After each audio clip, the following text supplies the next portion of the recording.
لبيك إن الحمد والنعمة لك والملك لا شريك لك لبيك اللهم لبيك لا شريك لك لك لبيك إن الحمد والنعمة لك والملك لا شريك لك. Here I am, my Lord. Here I am, and I'm searching for you. And I'm searching for you. Here I am, my Lord. Here I am, and I'm truly broken. And I'm truly broken. لبيك اللهم لبيك لا شريك لك لك لبيك إن الحمد والنعمة لك والملك لا شريك لك. Here I am, my Lord. Here I am, and I'm praising you. And I'm praising you. Here I am, my Lord. Here I am, and I call to you. And I call to you. لبيك اللهم لبيك لا شريك لك لك لبيك إن الحمد والنعمة لك والملك لا شريك لك. Here I am, my Lord. Here I am, and there's no one but you. And there's no one but you. Here I am, my Lord. Here I am, and there's only you. There's only you. No one but you. لبيك اللهم لبيك لا شريك لك لك لبيك إن الحمد والنعمة لك والملك لا شريك لك. لبيك اللهم لبيك لا شريك لك لك لبيك إن الحمد والنعمة لك والملك لا شريك لك.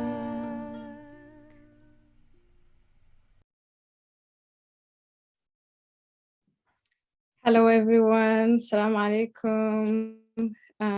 Thank you everyone for showing up, and we are so excited. I know other people are in their way joining us, but we are really excited for our speaker and our workshop today. First of all, my name is Zainab Abdi, and I am the Leadership Development Coordinator with RISE. We also have our RISE members in the call with us. We are very excited to have them here and for the whole amazing work they have been doing. I'm gonna open our event with Surah Al-Fatiha, and then I will let Nushina introduce why we have Sisterhood at Home and what's RISE. So, Bismillah ar-Rahman ar-Rahim. Bismillah ar-Rahman ar-Rahim. Alhamdulillahi Rabbil Alameen. Ar-Rahman ar-Rahim. Malik Yawmiddin.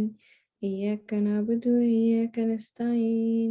اهدنا الصراط المستقيم صراط الذين أنعمت عليهم غير المغضوب عليهم ولا الضالين.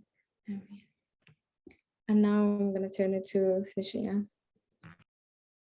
Ameen. Assalamu alaikum, everyone. Thank you, Zainab. Alhamdulillah, it's so nice to be here with all of you tonight. I know personally I've been feeling like this has been a really hard week, month, winter, pandemic. And so looking forward to welcoming you all to Sister Doha's session and using art to resist violence and also to kind of heal ourselves. So I'm the executive director of RISE, and our mission is to amplify the voice and power of Muslim women. And right on the onset of the pandemic, we surveyed our Muslim women and asked them what they needed during this time. And we heard loud and clear that Sisterhood at Home with topics around sort of addressing mental health were really top of mind. So alhamdulillah, we've had, I think, almost 10 different sessions throughout the 2 years under this pandemic, alhamdulillah. So we are really excited that you're here. And inshallah, for those of you who are just rolling in, I hope you have a chance to introduce yourself in the chat. And I'm going to hand it right back to Zainab. Thank you very much. I am going to do a brief introduction for our speaker, knowing that she have done amazing work and a lot of amazing things within the community as well. So Doha Medani is a compassionate health advocate and digital organizer who's deeply rooted in her identities as Sudanese American Black Muslim woman. She's Ignite of NC alumni and was also for the Bauer Digital Organization School graduate. She has served as a political education trainer for the Youth Organization Institute Freedom School for high school youth in her hometown, and which is in NC, North Carolina, in case if nobody knows where is NC, Greensboro. Okay. She served as a director of digital strategy for Muslim women for and facilitated the Southern Organizer Healing Collective, and among other wellness initiatives for Muslim women. Doha is the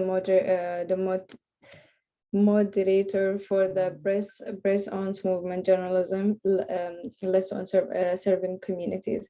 So we are so excited to have you here, and as part of our healing, we are so excited for this workshop and learning more from you. So the floor is yours, Doha.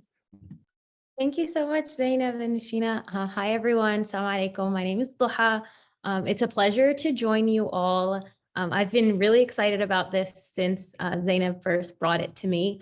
So I'm going to share my screen. I have a presentation that's just kind of going to guide us and also guide me because I sometimes tend to wander with my thoughts.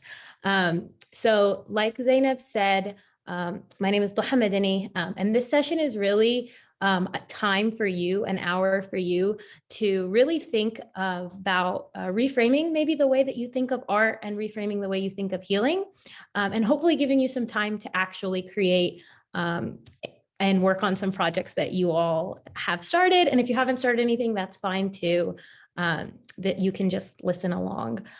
So what to expect for this session? The most important thing for me is that you honor yourself. I know that it's the evening time. I know some people just, rushed through prayer to join. So feel free to turn off your camera to get a snack, get comfortable, do whatever you need to do, and know that participation can look like just listening and internally reflecting. So we're going to start off with a breathing exercise, and then I'm going to give a brief presentation on healing and really framing what healing looks like and how art really ties into that. And then I'll give you a 5-minute break to gather supplies and be human, do what you need to do. And then we'll come back and create and chat. And then hopefully we'll have some time at the end to debrief. So if that sounds good to everyone, we can go ahead and start with our breathing exercise. And it's really simple. All you have to do is breathe. And something that helps center me a little bit and control my thoughts a bit is to maybe think about an intention that you want to set as you breathe. So just follow along and we'll breathe for 2 minutes. Let's start with exhaling.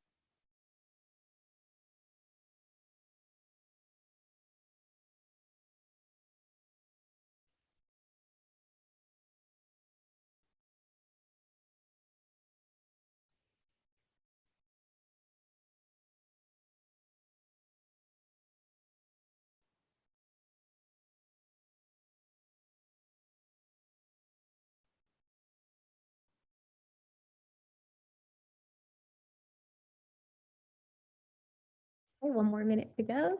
Exhale.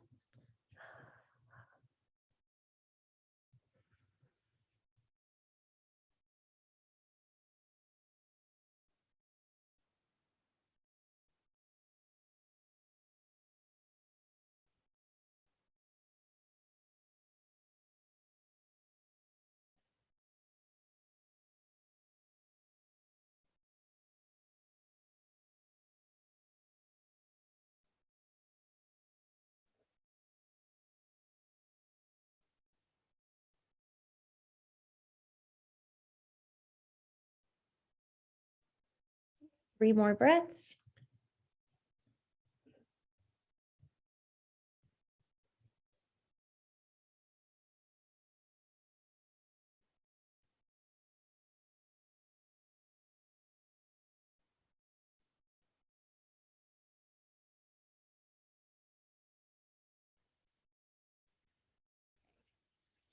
All done. Hopefully that was restorative for you all. I know it's been a long day for everyone. And I know there are some people still joining. So we just did a breathing exercise, and I'm just going to briefly introduce myself for those of you who I don't know yet and hope to know. My name is Doha. I use she, her pronouns. I grew up in Greensboro, North Carolina. I currently live in Atlanta, Georgia. So very much ingrained in the South, born and bred. I do digital strategy for Muslim Women 4. That's also based in the South. And we do political education and leadership development for the Black, brown, there should be a comma after brown, Muslim community and beyond. And I facilitate a Southern Healing Collective, which basically means that I lead spaces like this one. And I also bring in healers and other people to lead similar spaces, whether it's journaling, arts, yoga, yada, yada, yada.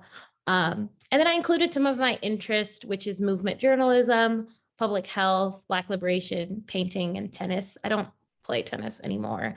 It's really cold outside, but I'll edit that later. And no worries to those coming in a little bit late. No problem. So briefly, I want to share a little bit about what is healing justice. And I know that phrase has, healing or maybe healing justice. Maybe you all have heard it before. And honestly, feel free to write in the chat any questions that you have or any thoughts that you have. But healing justice as a term is really a movement that was created, and it actually was coined by Cara Page. It was created by queer and trans people of color, particularly Black and brown femmes, centering working class, poor, disabled, and Southern rural healers.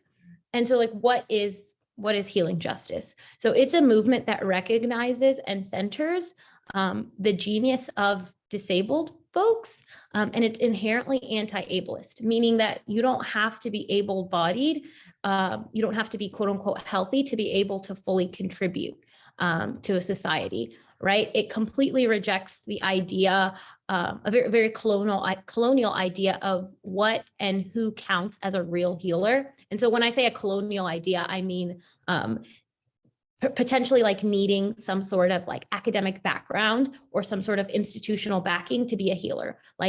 Healing justice posits that your mom is a healer, our mothers, our grandmothers, they might not have, studied academically or have this rigorous, learned background, but they are healers.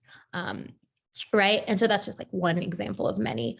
Healing justice also believes that sick, disabled, mad, and neurodivergent bodies are a normal part of what it means to be human, and that those folks are full of wisdom, Crip skills, adaptability, and Crip science, basically meaning that we're all temporarily able-bodied. And I know that sounds very morbid, but I think we as Muslims have a general understanding of that, right? And so it essentially means that we're creating a future that actually brings those people in recognizing that that's our future as well, right? And then I think one of the most important parts of healing justice framework are kind of what I've highlighted in pink. Pink is my favorite color, is honoring grief as part of the work. And I know I'm smiling as I say that, right? But many times in movement work and organizing, we think that we have to be fully put together, quote unquote, in order to participate, right? And in order to do our best work, right? But really it's honoring that a lot of our work involves grief, whether, we work in organizing or we work in other areas. And that honoring our grief is part of our work as human beings, but also within movement. And then of course, collective care. And I think, again, I think these are terms that all of you have probably heard before. But really what that means is that we're not just taking care of ourselves, but we're taking care of others. And that when we do take care of ourselves, we are part of something larger than ourselves, right? And so in taking care of ourselves, we're also really taking care of other people and our ability to help other people. Deepening our relationships and respecting the wisdom of our cultural and indigenous practices. And this, honestly, to me, being Sudanese makes me think of many like cultural practices, honestly, some related to grief and some related to joy, like certain things that we do a certain way because it honors our elders in our community. Or for example, the way that we might have certain like practices for weddings or other like celebrations. Or maybe even the way that we like care for like young people or the elderly, just really honoring that there are ways that our cultures have at resisting that, clearly work because, we're alive because of those practices, and recognizing and like respecting those practices. And then lastly, interrupting violence, which I will certainly get into. So I know that was kind of like jam-packed. So if there's any questions on anything on the slide, I'd love to answer it. Whether it's in the chat or if you want to, unmute, but that is kind of a very basic healing justice framework on just like what this all means. And so I'm going to kind of continue to give you sort of some examples. So I really love this quote by actually a co-creator of a healing justice community clinic. And so essentially, healing justice acknowledges and addresses the layers and layers of trauma and violence that we've been living with and fighting for generation. And it asks us to bring collective practices for healing and transformation into our work. People have been asking more and more questions about sustainability, quote unquote, sustainability in the work. I think that within a healing justice framework is a way to institutionalize sustainability in our work. So what we're doing tonight is a healing justice practice, right? Because we're taking all the feelings that we feel and all the frustration that we have, and we're coming together as a collective to try and actually heal and try to understand one another. And I think something that's really important about this quote in particular is like the sustainability piece, because working the way we work in terms of our capitalistic society is obviously not sustainable, right? We know that. We know about burnout. We know about, honestly, we know about like the rates that people are, quitting their jobs or, unable to cope with like really like toxic working environments, right? And that's just one like facet of it. And so again, doing this kind of work is how we make sure that we're being sustainable and that we're really taking care of people as whole beings and not just little worker bees, right? Coming to just do their little tasks every day and then, compartmentalize how they feel about everything and, kind of save that for home. Like that's not the kind of world that we want to live in.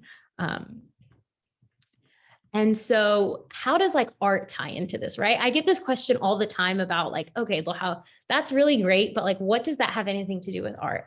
So what I want you all to think about, and really what I'm trying to show through this presentation is that all forms of violence throughout the beginning of time have been interrupted by art.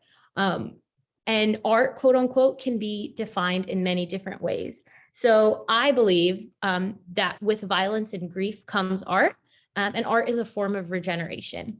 And so on the right-hand corner, you'll see I have plenty of different images.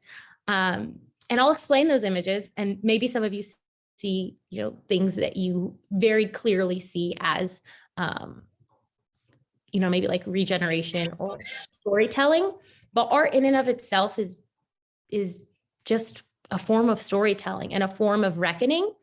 And I really like what I highlighted here about honoring and naming grief being part of telling the whole story. So a lot of times, and what you see just kind of on the right-hand corner, we see memorials, right? We see flowers. I took a screenshot of, I don't know if you can see my cursor, but I took a screenshot of just Instagram art that I had seen, graphic art, like memes, right? There's an ofrenda, which is done by, I think, Mexican cultures and possibly other Latin American or Hispanic cultures, when someone during like the Day of the Dead, to honor the people that have passed away, and they use images and photos, and they give offerings.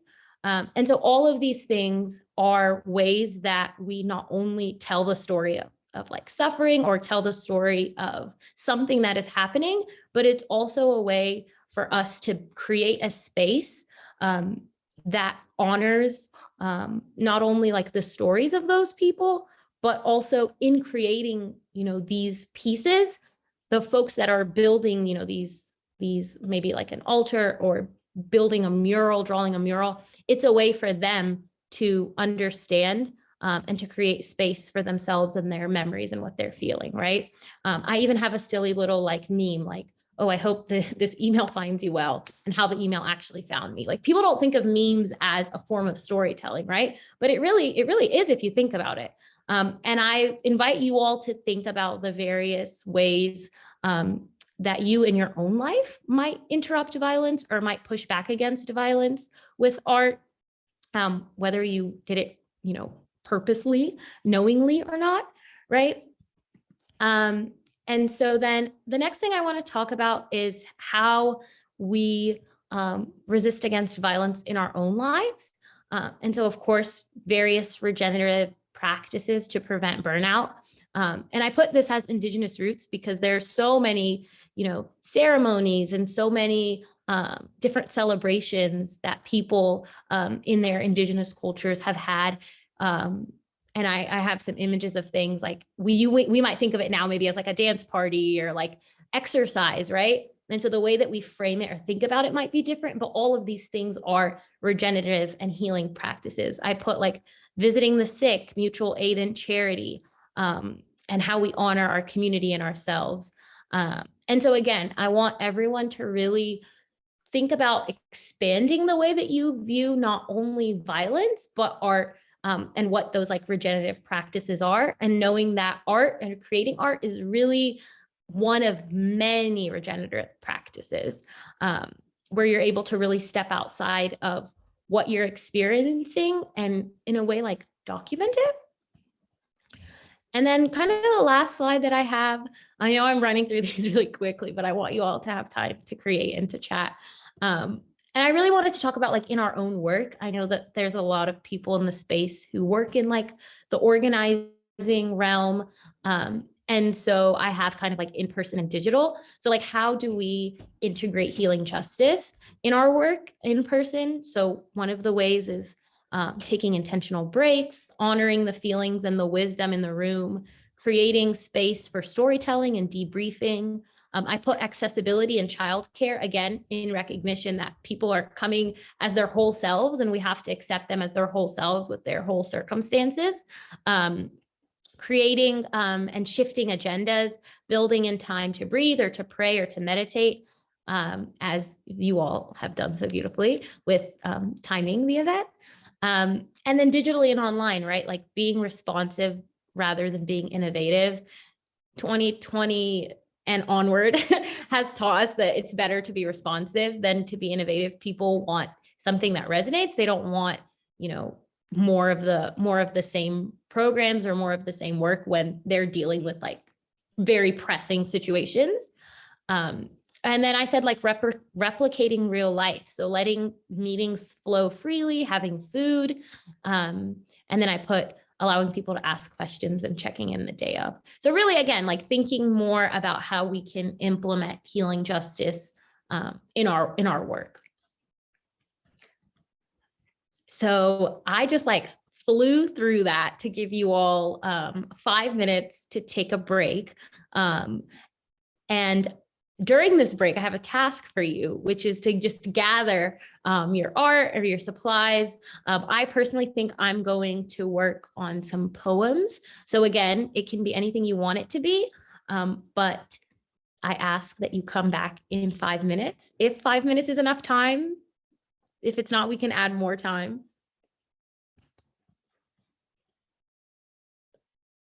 I don't think I'm getting anything.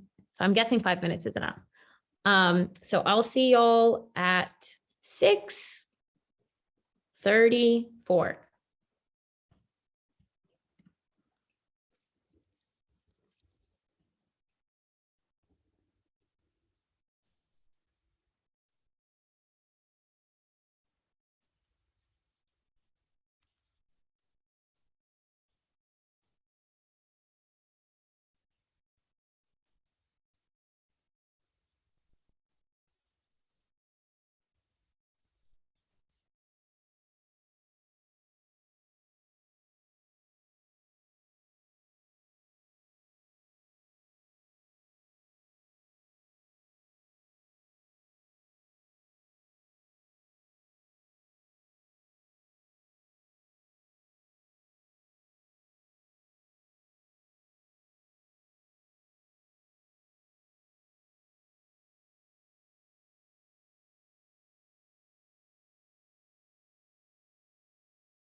Okay, are we ready? Are we back? Emojis or thumbs up? Awesome. Okay. Hopefully that break was helpful. So really the next half of this session is really just time for you all to create and to discuss and kind of to think a little bit more about what I've presented. And so the first question that I have, as you all are gathering your supplies, again, feel free in the chat to share what you're working on or show your video, kind of show us what you're working on. The first question I have for you all is how you've seen art show up in your indigenous or cultural traditional practices, resistance and protest. And I know this kind of seems like a very difficult question. It kind of seems complicated, but honestly, I don't think many of us will have to look far or think hard on this. So I'll just pose that question and I'll let you all gather your supplies or gather what you're working on as you kind of think about it. And no pressure to answer out loud. You can answer in the chat. I know the meeting is being recorded. So if you don't want to share out loud, I totally understand that. Remember, participation can look like just listening and reflecting.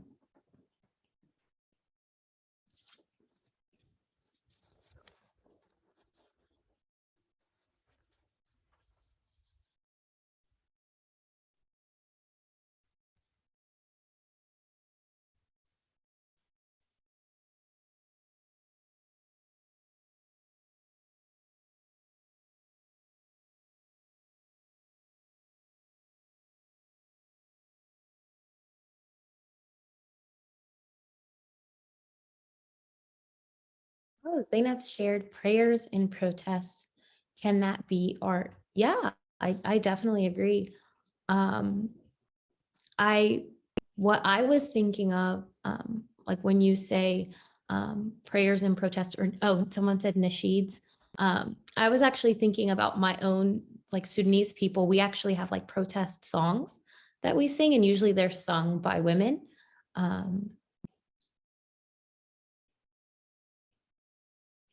Oh, someone shared a podcast. Kathy shared a podcast. Oh, okay. Thank you for sharing that, Kathy. Oh, Esma shared, I love looking at language, poetry, songs in culture as a testament to resistance against colonialism and whitewashing. Yes, poetry is a beautiful way to share resistance. Of course, yeah, definitely. All of that is art. Oh, I love that.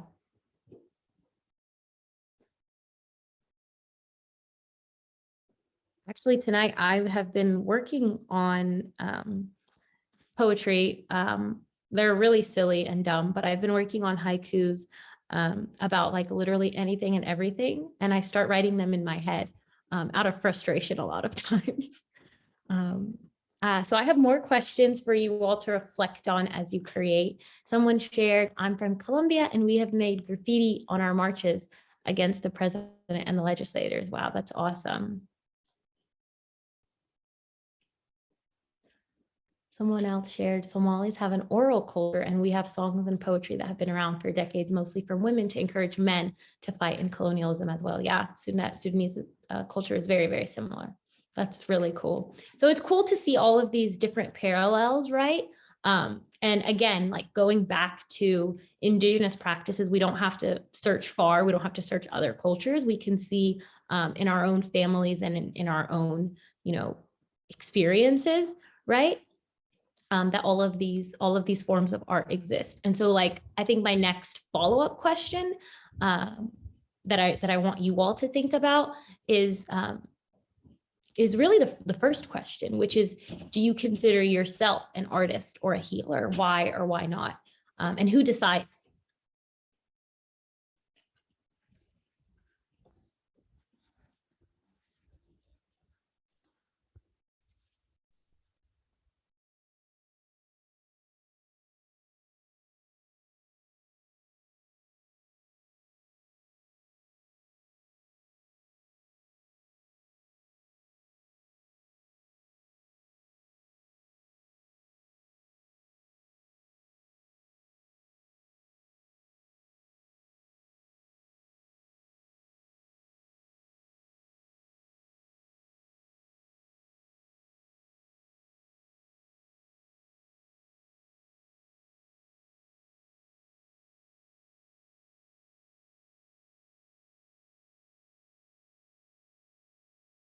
Ooh, I love, someone already said that they see themselves as an artist and that storytelling has been a way to show their art.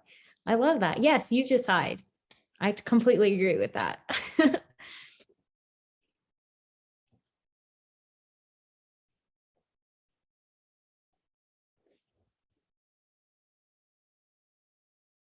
In terms of considering yourself an artist or a healer, does anyone have anything they want to share about what they're working on?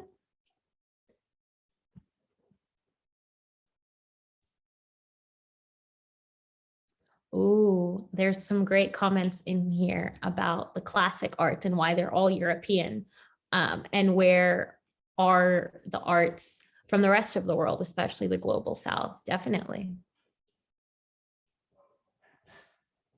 Definitely. I mean, even just using the word like quote unquote, like classical art or quote unquote classical music is a very like Eurocentric framing of what is considered a classic. So yeah, definitely. And I think when we start thinking that way, it becomes very political very quickly, right? And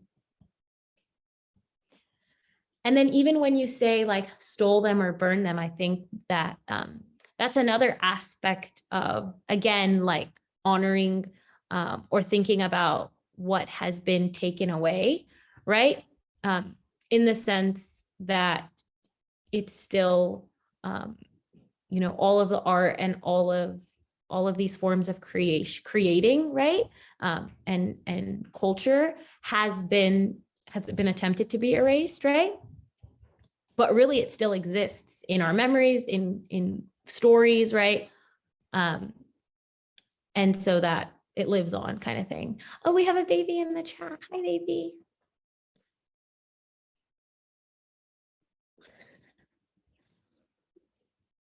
Oh, I love. Okay, so another question I want to pose is the very last one. So what practices nourish you and allow you to feel renewed? And again, this doesn't have to be art. This can be anything.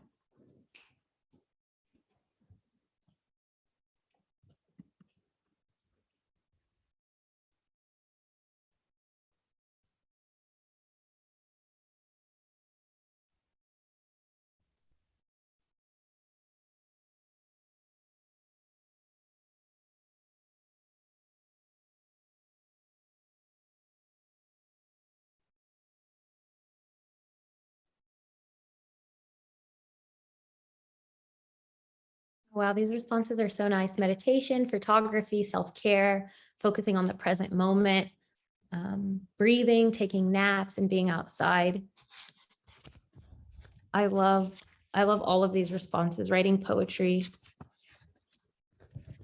And in what, I think another question as it relates to resisting violence, are we doing these, like how regular are we doing these activities? Is it in response to when we're feeling stressed, or is it a practice that we're just doing often? And I think that question is something that I struggle with personally, because I think that a lot of times I only lean into creating or working on art or working on whatever when I feel super, super stressed. And a lot of times it feels like just another task, just another thing that I have to do. And so I think that art and creating should be you growing an awareness of who you are, right? And it shouldn't be something that feels daunting, because it's really about giving yourself freedom to literally do whatever without the lens of creativity or productivity or anything. To me, that's my ideal, but your ideal might be different, right?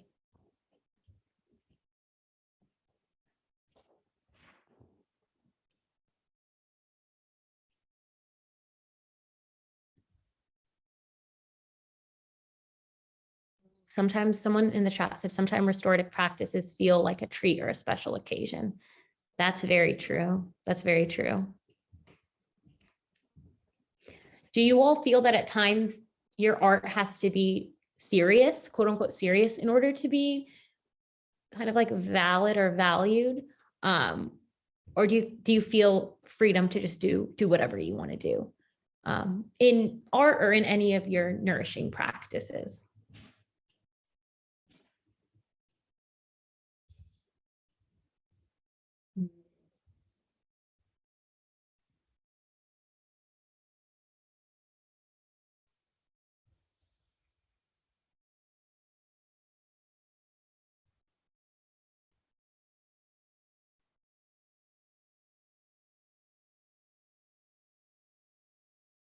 Thank you all for the super honest answers. I'm gonna be quiet for a little, for like the next maybe like 15 minutes and let you all create. But feel free again in the chat to continue talking. Feel free to unmute and chat or respond to anything you're thinking about. But I'm gonna give you all some quiet time if you need it. And no, you don't need permission to be silly.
All right, assalamualaikum everyone. So I've been working on this for 2 days, but I thought right now would be a good time to finish it. So I'm sorry, there's a lot of background noise. But I have this pendant, and jewelry making for some reason calms me. Don't know what it is about like beading and That's a technology. all that. But I bought a pendant that had no like string to go with it, so I made one. Here's the pendant, and I beaded this and finished this part of it today because I needed to make the necklace. So now it's all done. It's so gorgeous. How long did it take you? I had to go to Michael's the other day and get the beads. So that was probably the hardest part. And then the beading with the baby is hard. But it didn't take me a super long time. It's just this part, I think, because I want it to be very secure. It takes me a little longer. So I just wanted my pliers out. So I left a little string that I would need to tighten and cut and stuff today. Yeah, thank you.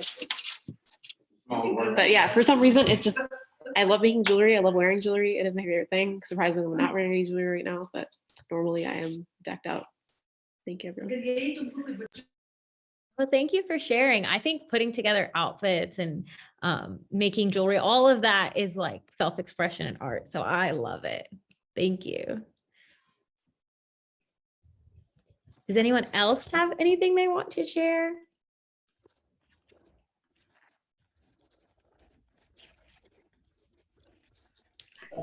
I could share my ugly art. So I'm working on I had to zoom in. Okay, here. So I don't know if you guys could see it with me, but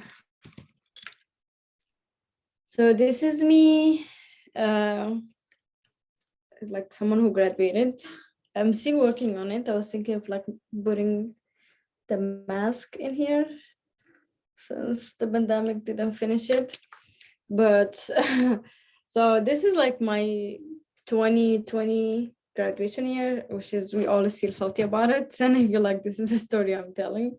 It's it feels happy in this, but it's so red and black, and red and black is I feel red is advertised as the color of love, but here is sad color. Oh, I love that. That's so lovely. And I love that you drew that on your iPad. That's super cool. Oh, yeah, 2020 was a weird year to graduate. Does anyone else have anything they want to share? Again, no pressure at all. I kind of want to share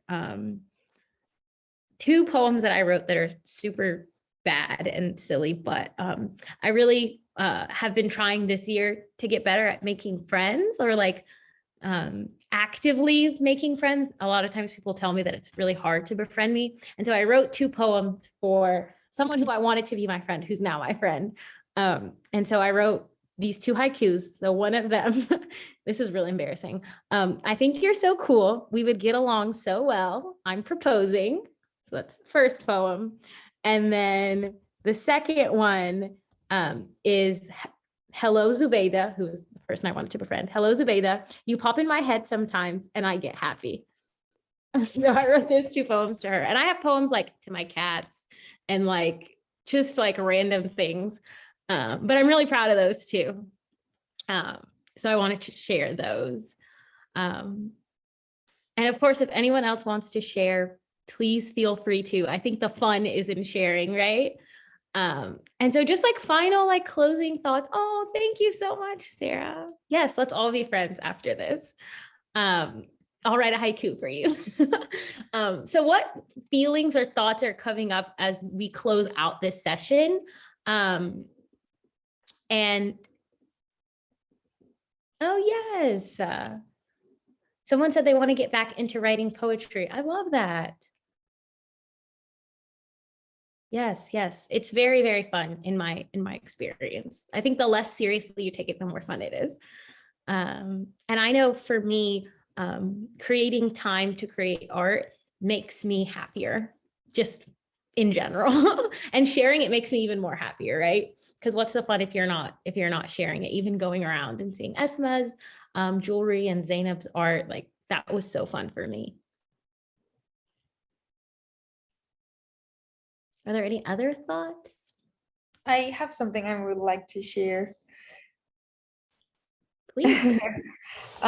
So I am Latina, I am from Colombia, and I've been taught culturally that you get rid of sadness or of pain if you just don't pay attention. Like if you just feel something different, if you do just like ignore the feeling and just like get out of it. And what I have learned in therapy is the most you avoid, the most it grows and just like stays behind you. So I have found that if I paint, if I write, if I take the time to create stuff, even singing or playing my guitar, I am feeling what I am avoiding or what I should be avoiding, and I can transform it. Because if I allowed the feeling to be inside me for a while, then I can transform it into something different and then use it for learnings and for new ideas. And I feel that art is such a really helpful tool, and it just changes the way that we have been taught how we're supposed to heal and how we're supposed to transform stuff. So yeah, I think that's something I wanted to share. Thank you so much for sharing. I think, I saw people nodding their heads, but I think for me that really resonates, and I completely agree. I think a lot of times, yeah, we create art or we do things out of like frustration, but it helps us to work through what we're feeling. Oh, and you're a great singer, Camilla. That's so exciting. Well, you'll have to sing for us next session. Does anyone else have anything they want to share, or just like some thoughts or feelings as we close out?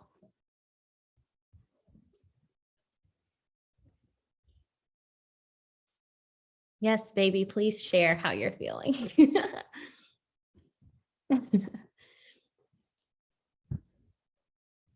Honestly, kids are like experts at just creating and expressing how they feel.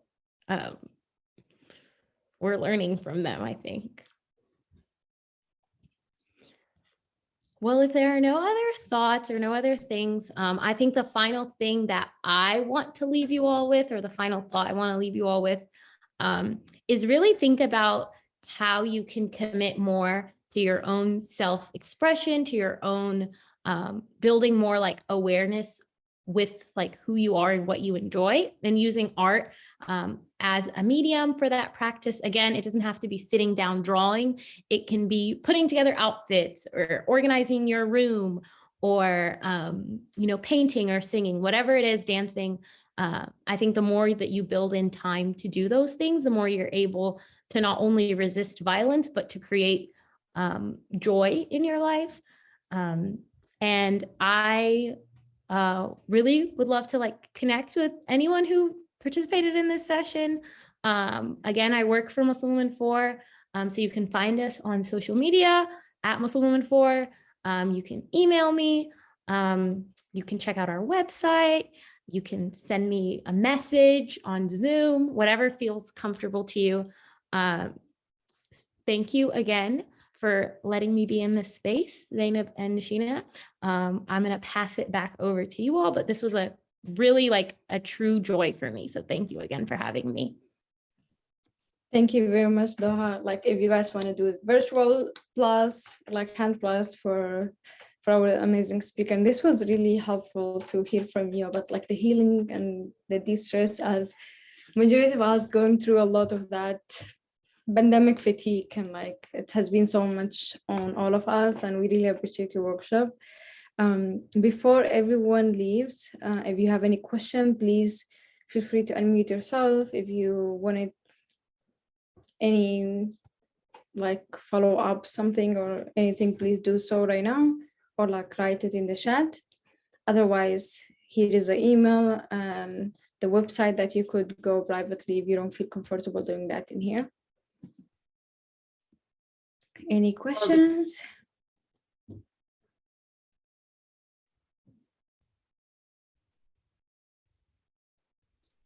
I don't know if someone was talking.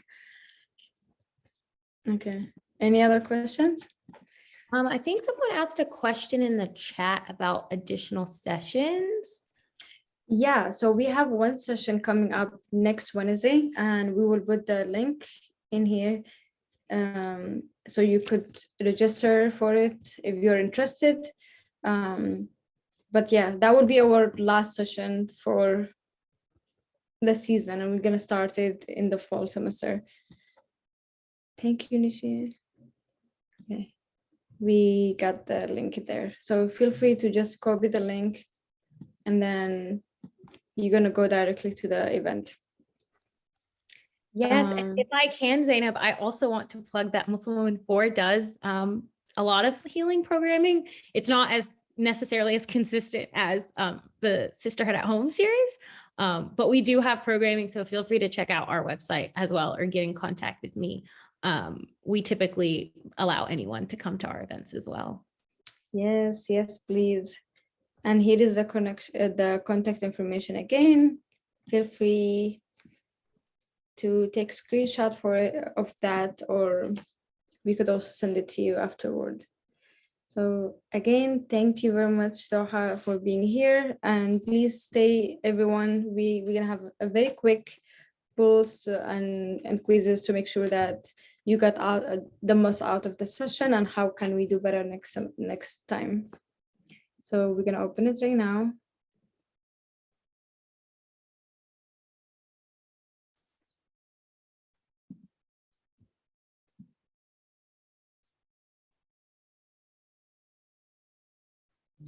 I hope you guys could see it, and feel free to answer. In the meantime, if we already did the survey, feel free to chat with our speaker in the chat or unmute yourself. Otherwise, if you have done the poll, you're good to go. I see 3 people did it. Great. Keep the number up for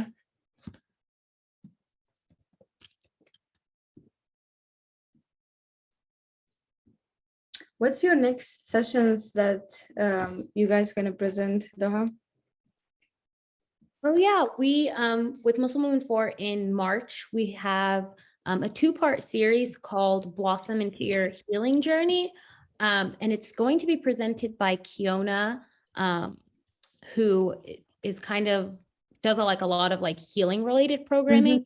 And so it'll be 2 parts, one at the beginning of March and one at the very end of March, ahead of Ramadan, because that's coming up quickly. And it's free to attend. And so the info is on our website if people want to check it out. Thank you. Yeah, of course.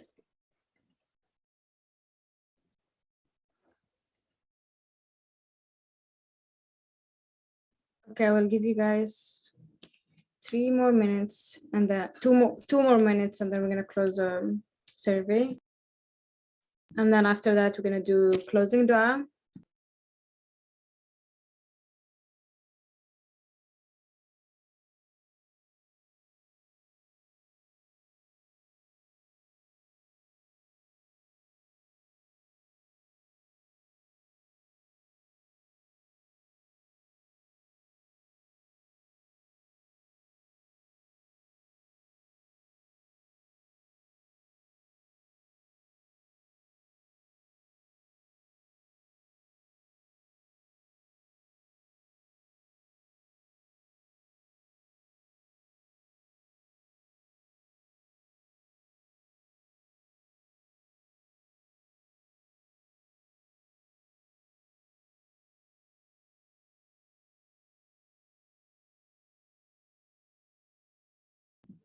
Okay, we ended the result.